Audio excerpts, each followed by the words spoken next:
Pemirsa, jumlah pasien COVID-19 meninggal dunia di Bali bertambah 2 orang Sabtu 31 Oktober 2020. Menurut data Dinas Kesehatan Provinsi Bali, masing-masing pasien COVID-19 yang meninggal dunia tersebut berasal dari Gianyar dan Klungkung.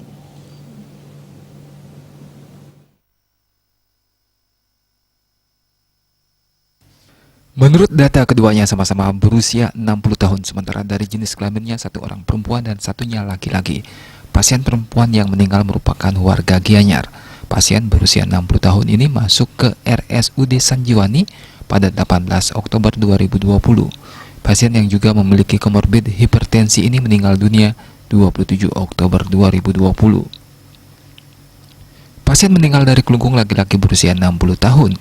Pasien yang dirawat di RSUD Klungkung sejak 27 Oktober 2020 ini meninggal dunia 31 Oktober 2020.